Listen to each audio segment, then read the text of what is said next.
নমস্কার, কেমন আছেন সবাই? আশা করি সবাই খুব ভালো আছেন। আমরা খুব ভালো আছি। আমার একটি নতুন ব্লগে আপনাদের সবাইকে স্বাগত জানাই। এখন সকাল 6:30টার মতো বাজে। আমি পুজো সেরে চলে এসেছি। এবার একটু চা জলটা খেয়ে নেবো। সকাল থেকে তো খালি পেটেই থাকি। তো এখন প্রথমে একটু হরলিক্সের জন্য জল গরম করে নিলাম আমার জন্য। আর ছেলেকে তো দুধ হরলিক্স দেবো। আর ওর বাবার জন্য একটুখানি চা করব। আমি তো চা খাই না, চা খেতে পছন্দ করি না, সেটা তো জানিনি। তো তাই জন্য ওর বাবার জন্য একটুখানি চা করে দেবো। ও শুধু লিকার চাই খায়, ও এমনি দুধ দেওয়া চা খায় না। তো এখন ওর জন্য একটু চা করব। আর এইখান থেকে আমার সারাদিনে রান্নাঘরের কাজ শুরু হলো। কারণ সকালে ঘুম থেকে উঠে ফার্স্টে স্নান টান সেরে আমি পুজোর ঘরে চলে যাই। তারপর ওখান থেকে পুজো করে এসে রান্নাঘরে ঢুকেছি।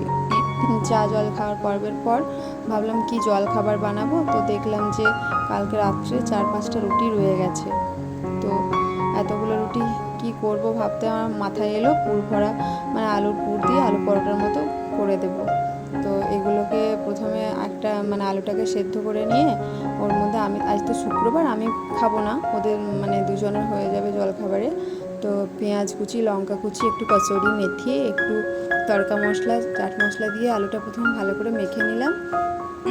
তারপর ওই রুটির মাঝখানে দিয়ে ভালো করে পুর ভরে তেলে ভেজে নিলে এটা কিন্তু খুব সুন্দর খেতে লাগে, সস দিয়ে খেতে খুব ভালো হয়। তো সেইভাবে আমি আলুটাকে প্রথমে মেখে নিলাম। তারপরে এক সাইডটাতে ভালো করে দেব, আর আরেক সাইড থেকে এরকমভাবে ভাঁজ করে দিয়ে দেবো। এবার এটাকে সাদা তেলে ভালোভাবে ফ্রাই করে নেব। এটা আমার ছেলে খেতে ভীষণই পছন্দ করে। ও এমনিতে নর্মালি রুটির সাথে আলুর কোনো সবজি দিলে বা দিলে খেতে চায় না, কিন্তু এটাকে যদি পরোটাটার মধ্যে আলুটা দিয়ে যদি এরকমভাবে করে দিই তাহলে কিন্তু ও এই রুটিটা খেয়ে নেয়। তো আজকে অনেক বড় একটা কাজ আছে, এই তো বসে গেছি সেই কাজ নিয়ে। এক মাসের পুরো জিনিস এসেছে গ্রসারি। তো সেইগুলো গোছানোটা আমার কাছে একটা বিরাট বড় কাজ হয়ে যায়। তো এই যে এই একটা ডাব্বার মধ্যে আমি সব কিছু, শুধু সাবান, শ্যাম্পু আর সার্ফ, এই ডিটারজেন্ট এগুলো এটার মধ্যে ভরে রাখি। যখন যেটা প্রয়োজন হয় তখন সেটা বের করে নিই। তো এখানে বাসন মাজা সাবান আছে, 3টে পিয়ার সাবান, একটা শ্যাম্পু আর একটা উজালা, একটা সফেদ নিয়ে এসেছি। সফেদটাতে ওই যে পাপোশ, তারপর পর্দা এগুলো কাচতে আমার খুব সুবিধা হয়। আমার মনে হয় একটু যেন বেশি ভালো পরিষ্কার হয়। আর একটা সানলাইট, একটা সার্ফ এক্সেল, এগুলো যেটাতে যেমন যা দরকার হয় সেই হিসেবে আমি সেটাই ব্যবহার করি। আর এই যে এত জিনিস এই গুছিয়ে মনে করে রাখাটা, অনেক সময় কি হয়, হয়তো বাড়িতে জিনিস আছে তারপর ভুলেও গেছি, আবার সেই জিনিসটা এসেছে, তো সেই করে ডবল চলে আসে। আর এখানে আমি সয়াবিন নিয়ে এসেছি। সয়াবিনটা আমার একটু বেশি পরিমাণেই লাগে, হয় 3টে পকেট নিয়ে এসেছে, আবার যদি লাগে তখন আবার নিয়ে আসবো। আর এখন নিউট্রেলা সয়া চাংসের সাথে একটা করে হলুদ ফ্রি দিচ্ছে, তো আমার জানা ছিল না, তাহলে হলুদটা আনতে বারণ করতাম। আর এদিকে স্যাম অ্যাগ্রো 5 কিলো করে আটার প্যাকেট এনেছে। এটা টমেটো সস, সুজি, এগুলো টিফিনে টিফিন করার জন্য আমার লাগে। গুঁড়ো দুধটা লাগে বিশেষ করে পায়েস করার জন্য, কারণ আমার বাড়িতে এমনিতে গরুর দুধ তো থাকে খাওয়ার জন্য। আর পুরো গরুর দুধ দিয়ে যদি পায়েস করে দিই তাহলে সেদিনকে খাওয়ার দুধের শর্ট পড়ে যায়। সেজন্য আমি এমনি সেই মিল্কমেড যেগুলো হয় ওগুলোতে দিই না, আমি গুঁড়ো ওইটাকে এরকম করে মোটা করে পায়েসের মধ্যে দিয়ে খেতে খুব ভালো লাগে।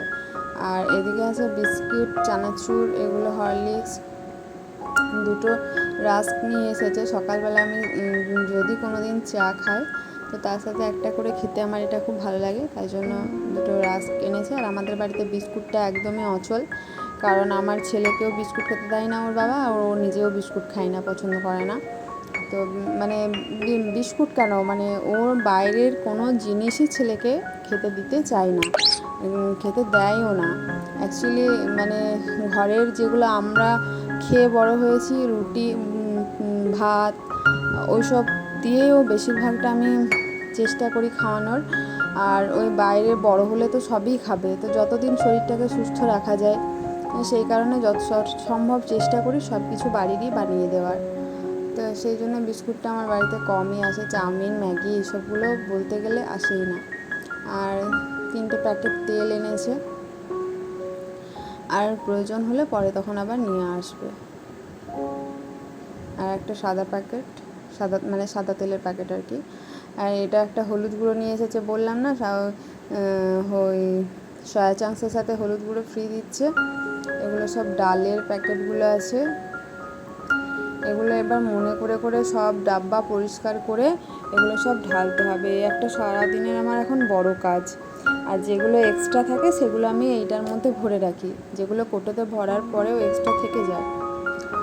তো এখন দুপুরবেলা রান্না করতে একটু লেট হয়ে গেছিলো, তো ওই জন্য ভাত, আলু পোস্ত, ডাল, আর এখানে তো দুধ আছে, ওর বাবা তো দুধ ভাত খেতে পছন্দ করে।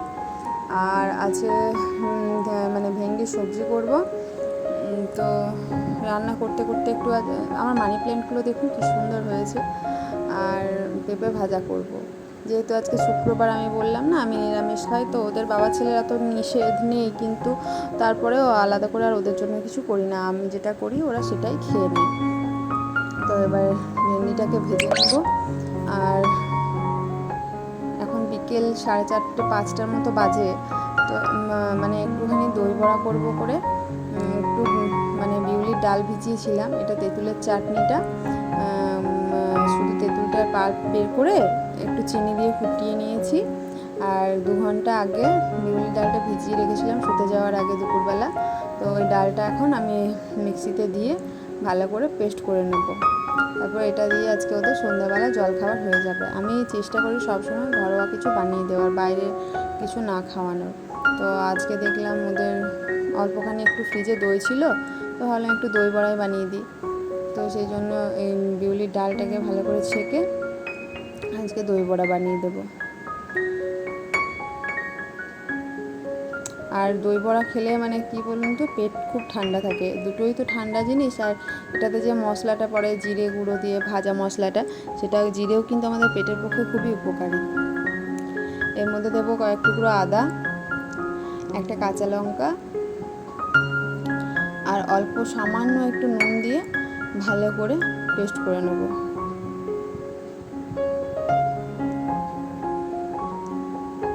তারপর এটাকে পেস্ট করে নেব। ছেলেটা এখন গেছে বাইরে খেলতে, আর আমার মনটা পড়ে আছে বাইরে। চলুন দেখি তো ওরা কী করছে, তারপর এসে বানাবো। আর ও বাড়িতে না থাকলে আমার মনটা ওই দিকেই পড়ে থাকে যে কতক্ষণে বাড়ি আসবে। আর এর আগে একটা অ্যাক্সিডেন্ট হয়েছিল অ্যাকচুয়ালি। ও যখন খেলতে গেছিলো পড়ে গিয়ে ওর হাত ভেঙে গেছিলো। আর এখন একটু বড় হচ্ছে, তো হাতে পায়ে ভীষণই দুষ্টু হচ্ছে। প্রাচীরে চাপতে যাবে, তারপর এই দেখুন দৌড়াচ্ছে। এই নিচেটাতে অনেক বন্ধুবান্ধব নিয়ে খেলছে, তো ওই দৌড়াচ্ছে। ওই মন্দিরের ওখানে সিঁড়িতে ওঠা নামা করে, একবার ওরকম করতে গিয়ে পড়ে গিয়ে ডান হাতটা ভাঙিয়েছিল। তো সেই একটা ভয় আমার ভেতরে ঢুকে থাকে। তাই জন্য যতক্ষণ ও খেলতে থাকে ততক্ষণ আমি ছাদের থেকে ওকে দেখতে থাকি, লক্ষ্য করেই থাকি যে ও কী করছে, কোথায় যাচ্ছে, কোন দিকে চলে গেল। তার মধ্যেও কিছুদিন একটা গুজব রটেছিল, গুজব কিনা জানি না, কিন্তু রটেছিল যে ছেলে ধরা। তখন থেকে তো আরও বেশি মন চঞ্চল হয়ে থাকে যে ও একটু বেরোলে আমি চোখেই রাখি যে কোথায় খেলছে, কী করছে। আমার দই বড়াটার মনে হয় না আজকে ভিডিওটা আমি দিতে পারবো। আবার কোনো দিন বানালে আমি সেই ভিডিওটা আপনাদেরকে দেবো, কারণ ও এখন খেলবে তো। আর সন্ধেও হয়ে যাচ্ছে, তো আমাকে সন্ধে দেওয়ার পর ওকে পড়তে বসাতে হবে, তার মধ্যে আমি ওইটা করব। তো আমার মনে হয় না আমি সেটা ভিডিও করতে পারবো। তো আজকের ভিডিওটা যদি আমার একটু হলেও ভালো লাগে তো প্লিজ লাইক কমেন্ট করবেন। আর যারা নতুন এই ভিডিওটা দেখছেন তারা প্লিজ সাবস্ক্রাইব করে আমার চ্যানেলটির পাশে থাকবেন। আর এই বিকেলবেলা সবাই এখানে হাঁটতে বেরোয়, রাস্তার মধ্যে হাঁটছে। আর সন্ধে হয়ে আসছে, ও ছেলে এবার বাড়ি ফিরুক, আর আমি ততক্ষণে সন্ধে প্রদীপগুলো জ্বেলে নিই। মন্দিরের ঠাকুরঘরটা অন্ধকার হয়ে আছে, তো এবার লাইটটা জ্বেলে এবার ঠাকুরের সন্ধেটা আমি দিয়ে নিই।